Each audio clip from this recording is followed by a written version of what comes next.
एक विशाल और घने जंगल के बीचों बीच, जहां सूरज की किरणें पत्तों से छनकर धरती पर सुनहरी जाली बनाती थीं, वहां मयूर नाम का एक नन्हा हिरन रहता था। मयूर इतना चंचल और कोमल था कि उसकी आंखों की चमक देखकर हिंसक पशु भी अपनी क्रूरता भूल जाते थे। पास ही एक पुराने ऋषि का आश्रम था।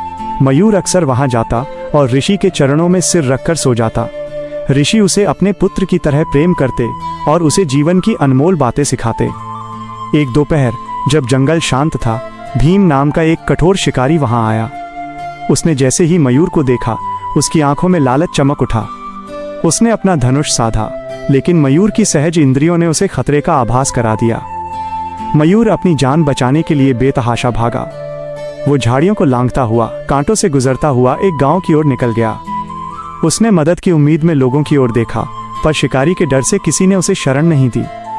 थका हारा मयूर अंततः उसी तपस्वी के आश्रम के द्वार पर जाकर गिर पड़ा। शिकारी भीम भी पीछे पीछे वहां पहुंच गया। आश्रम के मुनि ने दया भाव से शिकारी को रोकने का प्रयास किया। मुनि ने कहा, पुत्र, इस मासूम जीव ने तुम्हारा क्या बिगाड़ा है? अहिंसा ही परम धर्म है। परंतु भीम के सिर पर शिकार का जुनून सवार था। वो मुनि की बात सुनने को तैयार नहीं था। जैसे ही उसने मयूर पर वार करने के लिए धनुष उठाया, अचानक पूरा वातावरण एक दिव्य तेज से भर गया।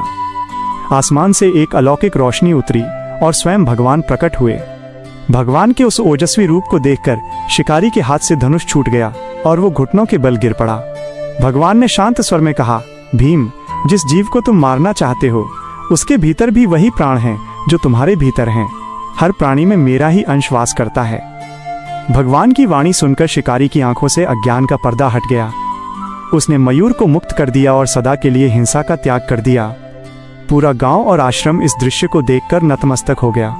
मयूर अब सुरक्षित था और जंगल को यह संदेश मिल चुका था कि भक्ति और करुणा ही जीवन का सर्वोच्च मार्ग है।